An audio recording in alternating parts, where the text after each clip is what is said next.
വേദ നഗരത്തിലുള്ളവരെ സൂക്ഷിക്കൂ, ഞാനെത്തി. Pogo stick thief.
ഇത് കണ്ടോ? കള്ളൻ കള്ളൻ വന്നു നിൽക്കണു.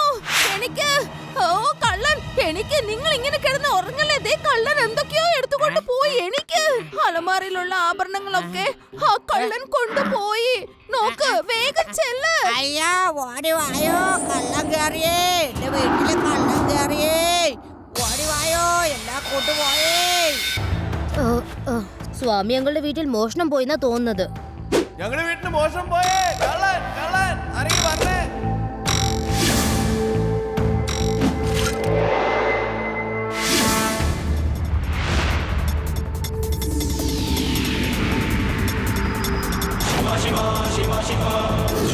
അത് കണ്ടില്ലേ, ശിവ ഇതാ കള്ളനെ പിടിക്കാൻ വേണ്ടി പോവാണ്. ഇനി പേടിക്കാനൊന്നുമില്ല.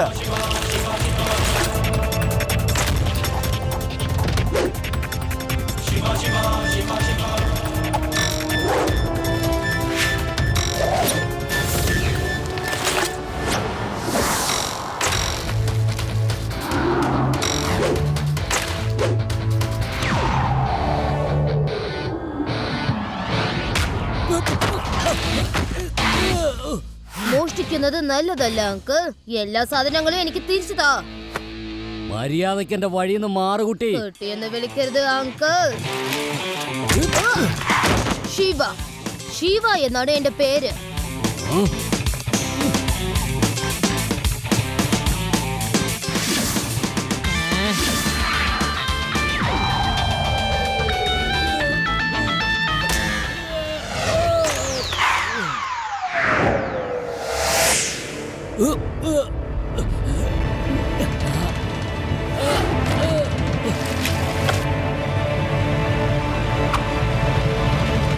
താങ്ക് യു ശിവ, വളരെ വളരെ നന്ദിയുണ്ട്.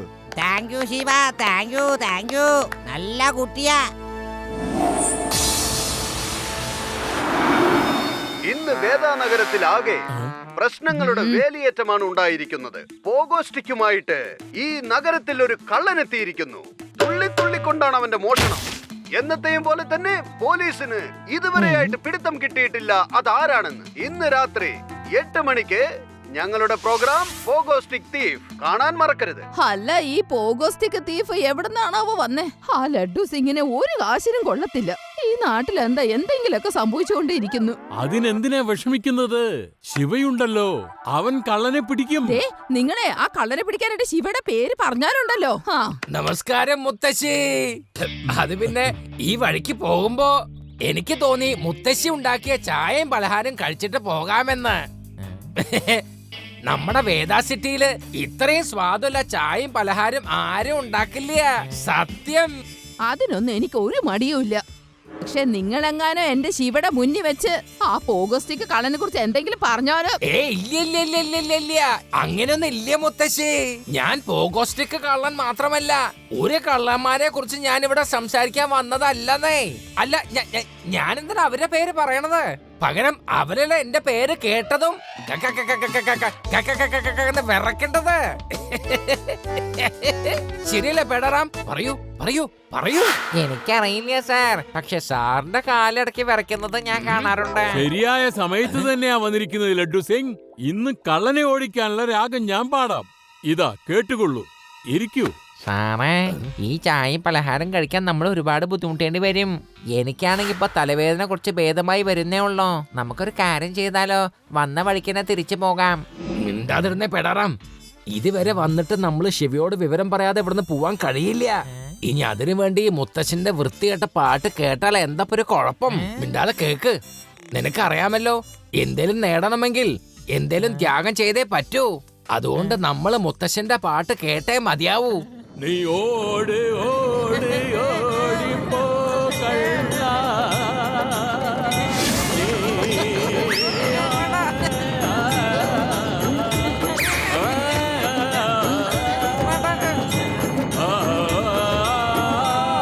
ശരി, നിങ്ങളൊന്ന് പാടുന്നത് നിർത്ത്. ഇതാ വേഗം കഴിക്ക്.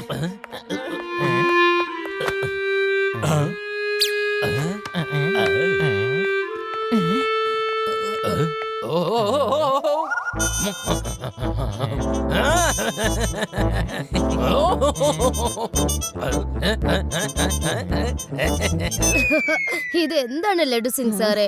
ഒന്ന് സമാധാനമായിട്ട് ഇരുന്ന് കോഫി കുടിക്ക്. എന്തിനാ പോകോ തീഫിനെ പോലെ ഇങ്ങനെ ഇലകി ഇലകി കാണിക്കുന്നത്? ഇല്ലില്ല, ഞാൻ പോകോ സ്റ്റിക്ക് കള്ളനെ കുറിച്ച് ഒന്നും പറഞ്ഞില്ല. ശിവയാണ് പറഞ്ഞത്. അതെ, ശിവ തന്നെ. പറ ശിവ, നീ പറ. ശിവ, അല്ല നീ എങ്ങനെ അറിഞ്ഞത് ആ പോകോ സ്റ്റിക്ക് കള്ളനെ കുറിച്ച്? മിണ്ടാതിരുന്ന് ചായ കുടിക്കാൻ പറ്റുന്നില്ലല്ലേ? ഇനി എങ്ങനെയെങ്കിലും ശിവ ആ ജോലി ഏൽപ്പിക്കണം. ഞാൻ അന്നത്തെ രാത്രി തന്നെ അയാളെ പിടിക്കാൻ നോക്കിയതാണ്. പക്ഷെ അവൻ എന്റെ കയ്യിൽ നിന്ന് വഴുതി രക്ഷപ്പെട്ടു ഓടി. മോഷ്ടിച്ച ബാഗ് എന്തായാലും എനിക്ക് തിരിച്ചു കിട്ടി. അങ്ങനെ മോഷ്ടിച്ച സാധനങ്ങളൊക്കെ തിരിച്ചു കൊടുക്കുകയും ചെയ്തു. പക്ഷേ ഈ അപകടം ഇനിയും മാറിയിട്ടില്ല ലഡു സിംഗ് സർ. ആ കള്ളൻ തീർച്ചയായിട്ടും വീണ്ടും വരും.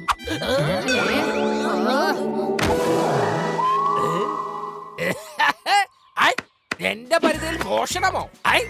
ഇവിടുന്ന് 50 കിലോമീറ്റർ വളരെ ദൂരെ ആരെങ്കിലും മോഷ്ടിക്കാൻ. ലഡു സിംഗ് സാറേ, വെറുതെ ഇങ്ങനെ ഡയലോഗ് അടിക്കുന്നതൊന്ന് നിർത്ത്. വേഗം ചെന്ന് കള്ളനെ പിടിക്കാൻ നോക്ക്. ഓഹോ, തീർച്ചയായും തീർച്ചയായിട്ടും ശിവ, തീർച്ചയായും. പക്ഷെ എങ്ങനെ വേണേ പിടിക്കും? എങ്ങനെയെന്നോ? പെട്രോളിംഗ് ചെയ്യേണ്ടി വരും. ഞാനും ഇത് തന്നെ ആലോചിച്ചോണ്ടിരുന്നത് ശിവ. ശിവ, നമ്മുടെ രണ്ടാളുടെ ചിന്തകൾ ഒരുപോലെ തന്നെയാണ് ഉള്ളത്. വന്നേ, നമുക്ക് ഒരുമിച്ച് പെട്രോളിംഗ് നടത്താം. പോകാം. ഈ ലഡു സിംഗ് നന്നാവേ ഇല്ല. സാറെന്തേ സ്റ്റിക്കുമായിട്ട് ഇങ്ങനെ കറങ്ങി നടക്കുന്നത്? പെടാറാം, മുള്ളിനെ മുള്ളുകൊണ്ട് എടുക്കുന്നത് പോലെ തന്നെ ആ പോഗോ സ്റ്റിക്ക് കള്ളനെ പോഗോ സ്റ്റിക്ക് പിടിക്കുന്ന ഇൻസ്പെക്ടർ തന്നെ പിടിച്ചിരിക്കും. എങ്ങനെയുണ്ട് സാറേ അങ്ങോട്ട് നോക്കിയേ, ദാ പോഗോ സ്റ്റിക്ക് കള്ളൻ. ഹലോ ഇൻസ്പെക്ടർ, എന്നെ അന്വേഷിക്കുകയാണോ? ഇന്ന് വരെ ഈ ലോകത്തിൽ ആരും ജനിച്ചിട്ടില്ല എന്നെ തടയാനായിട്ട്. പിന്നെയാ നിങ്ങള് ഞൊട്ടും കാണാൻ നമുക്ക്. You are under arrest. വെറുതെ രക്ഷപ്പെട്ട് പോയി കളാന്ന് കരുതണ്ട. എന്റെ അടുത്തും പോഗോ സ്റ്റിക്ക് ഉണ്ടല്ലോ.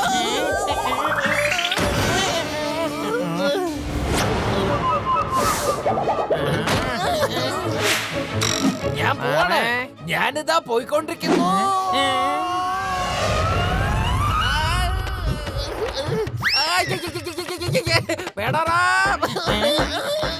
ഈ പോഗോ സ്റ്റിക്ക് സ്വയം എന്നെ കൊണ്ടുപോകാണല്ലോ. സാറേ, എനിക്ക് വിവരം കിട്ടിയാൽ ഞാൻ സാറിന് മെസ്സേജ് ചെയ്തോളാം. ഹലോ കള്ളൻ ചേട്ടാ, ഒന്ന് പറഞ്ഞു തന്നേ, ഈ പോഗോ സ്റ്റിക്കിനെ എങ്ങനെയൊന്ന് നിർത്താൻ പറ്റുക? Bye bye inspector. അങ്ങനെ തവള ചാടുന്ന ചാടി ചാടി കുളത്തിലോട്ട് പൊക്കോ. ഫെഡറൽ സർ, ഈ ലഡു സിംഗ് സാർ അവിടെ എന്താ ചെയ്യുന്നത്? പോഗോ സ്റ്റിക്കിൽ നടക്കാൻ പ്രാക്ടീസ് ചെയ്തതാണ്. ഇതുവരെ നിർത്താൻ പറ്റിയിട്ടില്ല. ഇനി ഒരിക്കലും ഞാൻ ഈ പോഗോ സ്റ്റിക്കിൽ നടക്കണമെന്ന് വിചാരിക്കില്ല. ഒരിക്കലും ഇല്ല. ഫെഡറൽ സർ, കള്ളൻ ഏത് വഴിക്കാ പോയത്? ആ വഴിക്ക്. പോഗോ സ്റ്റിക്ക് കള്ളൻ.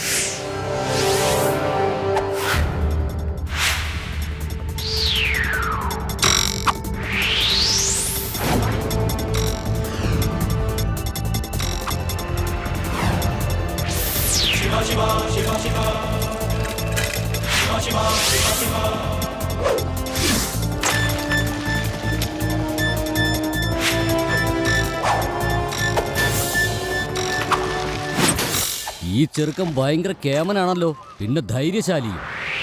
നിന്നെ കൊണ്ട് പറ്റുമെങ്കിൽ പിടിച്ചോളൂ, നമുക്ക് കാണാം മോനെ.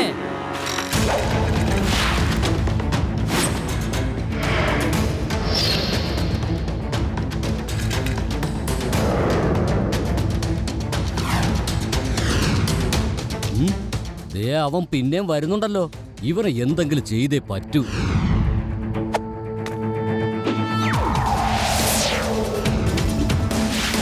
ഇനി മേലാൽ നീ എന്റെ മുമ്പിലേക്ക് വന്നു പോരുത് കേട്ടോ.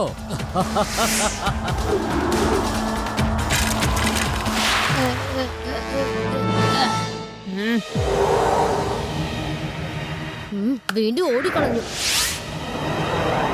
അവൻ ഭയങ്കര പോഗസ്റ്റിക് എക്സ്പെർട്ടാ. എവിടെ നിന്ന് ചാടാനും ഒരു മടി ഉണ്ടാവില്ല. അപ്പൊ പിന്നെ ആ കള്ളനെ എങ്ങനെയാ പിടിക്കാൻ പറ്റിയ? അതെ ഞാൻ പറയാം, ഒരു ദിവസം ഞങ്ങളുടെ നാട്ടിലുണ്ടല്ലോ. വെറുതെ കള്ളത്തരേ ഇങ്ങനെ പറഞ്ഞ കഥയുണ്ടാക്കല്ലേ. ഇതൊന്നും കേൾക്കാനുള്ള മൂഡിലല്ല ഇപ്പൊ. ശിവ, ആ കള്ളനെ ചാടാൻ പറ്റിയ സ്ഥലം കിട്ടിയില്ലെങ്കിലേ തീർച്ചയായിട്ടും നമുക്ക് അവനെ പിടിക്കാൻ പറ്റൂന്നേ. യെസ് യെസ്, ആ ഐഡിയ കൊള്ളാം. ഇത് തന്നെയാണ് ഞാനും പറയാൻ വന്നത്. മങ്കിക്ക് ചാടാൻ പറ്റിയ സ്ഥലം കിട്ടിയില്ലെങ്കിലേ അതെങ്ങനെ പിന്നെ ചാടുക? യെസ്, നീ പറഞ്ഞത് ശരിയാണ് ആദി. മങ്കിക്ക് ചാടാനായിട്ട് സ്ഥലം കിട്ടിയില്ലെങ്കിൽ പിന്നെ അത് എങ്ങനെ ചാടും? രവ, അവനെ ട്രാപ്പ് ചെയ്യാൻ പറ്റിയ സ്ഥലം നമ്മൾ കണ്ടുപിടിക്കണം. പോഗോസ്റ്റിക് ഉപയോഗിച്ച് അവന് ചാടി പോവാൻ പറ്റാത്ത സ്ഥലമായിരിക്കണം അത്. ലഡു സിംഗ് സാറിന്റെയും മുത്തശ്ശന്റെയും സഹായം വേണം. രാജാ സാർ, നിങ്ങൾ ഇത്ര വലിയ രാജാവായിട്ട് എന്തിനാണ് കാട്ടിൽ വന്ന് ജീവിക്കുന്നത്? പറയൂ. ഞാൻ പ്രകൃതി സ്നേഹിയാണ്. എനിക്ക് നഗരത്തിലെ തിരക്ക് പിടിച്ച ജീവിതം ഒട്ടും ഇഷ്ടമല്ല. മാത്രമല്ല നഗരത്തിൽ പൊല്യൂഷനുമുണ്ട്. എനിക്ക് ശുദ്ധവായുവാണ് കൂടുതൽ ഇഷ്ടം. പ്രിയ പ്രേക്ഷകരെ, നിങ്ങൾ ഇപ്പോൾ കണ്ടുകൊണ്ടിരിക്കുന്നത് ഇതാണ് ഗുംനാംപൂരിന്റെ മഹാരാജാവ്. ഇദ്ദേഹം ഒരു പ്രകൃതി സ്നേഹിയാണ്. ഇപ്പൊ അദ്ദേഹം സിറ്റിയിൽ നിന്നും കാട്ടിൽ വന്ന് കുടിൽ കെട്ടി സുഖമായി ജീവിച്ചുകൊണ്ടിരിക്കുകയാണ്. പ്രിയ രാജാവേ, ഞങ്ങളിപ്പോൾ കണ്ടുകൊണ്ടിരിക്കുന്നത് നിങ്ങളുടെ ദേഹത്ത് മുഴുവനും കോടികൾ വിലമതിക്കുന്ന ആഭരണങ്ങളാണ് നിങ്ങൾ ഇട്ടിരിക്കുന്നത്. എന്താ നിങ്ങൾക്ക് പേടിയില്ലേ? ആരെങ്കിലും ഇതെല്ലാം മോഷ്ടിച്ചാലോ? നഗരത്തിലല്ലേ കളവ് നടക്കൂ. ഈ കാട്ടിലൊക്കെ വന്ന് ആര് കളവ് ചെയ്യാനാ? ഇനി ആഭരണങ്ങളുടെ കാര്യം പറയുകയാണെങ്കിൽ ഈ കയ്യിലുള്ള മോതിരം തന്നെ 1.5 കോടിയിലധികം വിലമതിക്കും. ഇതെനിക്ക് ഗവൺമെന്റ് സമ്മാനിച്ചതാ. ഈ കഴുത്തിൽ കിടക്കുന്ന മാല ഏകദേശം 50 കോടിയുടേതാ. ഈ കാതിൽ കിടക്കുന്ന കടുക്കനും ഗവൺമെന്റാ സമ്മാനിച്ചത്. പിന്നെ ഈ കയ്യിൽ കിടക്കുന്ന വളയുണ്ടല്ലോ, ഇത് 5 കോടി രൂപയുടേതാ. ഇത് വേറൊരു രാഗം ആലപിച്ചതിന് മഹാറാണി എനിക്ക് സമ്മാനിച്ചതാ. അതുപോലെ എത്രയോ രാഗങ്ങൾ ഞാൻ ആലപിച്ചിട്ടുണ്ട്. ഇയാള് രാജാവാണോ കച്ചവടക്കാരനാണോ? എന്തായി കാണിക്കുന്ന മുത്തശ്ശ? പാരമ്പര്യമായിട്ടുള്ള രഹസ്യങ്ങളൊന്നും മുത്തശ്ശൻ ഇങ്ങനെ പുറത്തേക്ക് വിളിച്ച് പറയരുത്. മതി മതി, ഇനി എനിക്ക് വിശ്രമിക്കാനുള്ള സമയമായി കഴിഞ്ഞു. പിന്നെ എന്റെ ജോലി തുടങ്ങാനുള്ള സമയവുമായി. ഈ രാജാവിന്റെ സാധനങ്ങൾ കൊള്ളയടിച്ചു കഴിഞ്ഞാൽ ഈ ചെറിയ ചെറിയ മോഷണങ്ങളൊക്കെ നിർത്തി സുഖമായിട്ട് ജീവിക്കാം. മുന്തിരി കഴിച്ച് അങ്ങനെ ഇപ്പൊ സുഖിക്കേണ്ട രാജാവേ. ആഭരണങ്ങളൊക്കെ മാറ്റി ശരീരത്തിന്റെ വണ്ണം കുറയ്ക്ക്. പ്രായമായി വരെയല്ലേ. നീ ഫിറ്റ്നസ് എക്സ്പെർട്ട് ആണോ? ശരീരഭാരം കുറയ്ക്കുന്നതിനുള്ള ഉപദേശം തരാൻ വന്നതാണോ?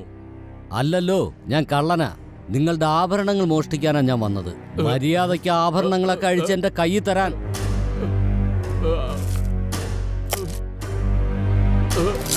ഏതായാലും ഇത്രയുമൊക്കെ ആഭരണം എടുത്തതല്ലേ, ഒരു രാഗം നീയും കേട്ടുകൊള്ളൂ. ഇപ്പൊ ചിട്ടപ്പെടുത്തിയതാ, 1-ാം തരം ഫ്രഷ്. കളവ് ചെയ്യുന്നത് മോശമാണ്. കളവ് ചെയ്യുന്നത് മോശമാ.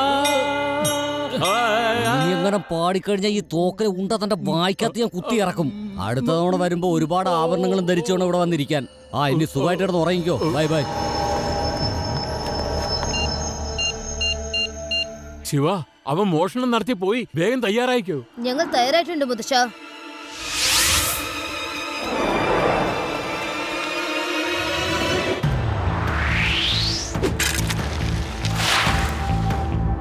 എന്തിനാ ഇങ്ങനെ ധൃതി പിടിക്കുന്നത് അങ്കിൾ? നീ വീണ്ടും വന്നോ? Magnet on.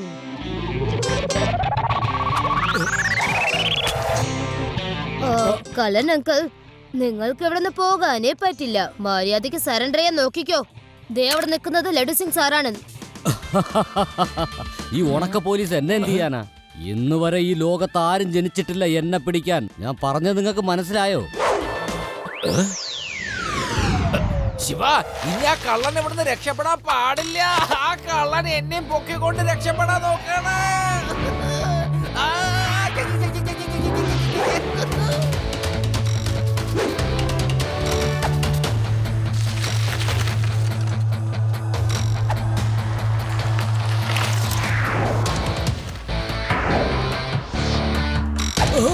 അയ്യോ, ഇതെന്താ ഇത്? എന്റെ പവർ സ്റ്റിക്ക് പോയല്ലോ.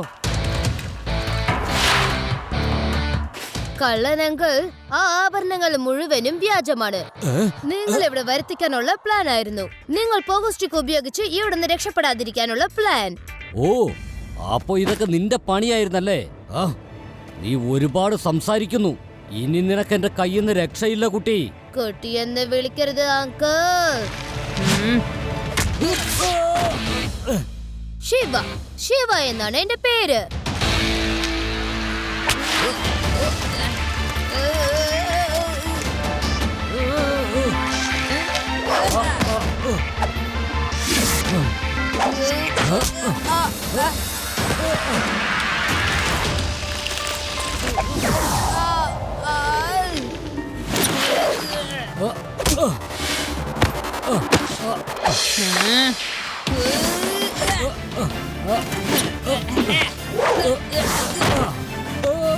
അയ്യോ വേണ്ട, അല്ലല്ലേ, എന്റെ മൂക്ക് ചമ്മന്തിയായി. മതി മതി മതി മതിയാക്ക.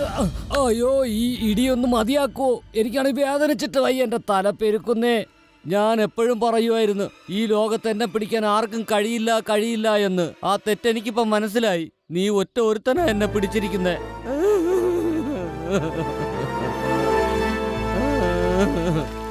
ഓഗസ്റ്റ് കള്ള, നിന്റെ നല്ല സമയമാണ് ഞാനിപ്പോ നിന്നോട് ഫൈറ്റ് ചെയ്യാതെ നിൽക്കുന്നത്.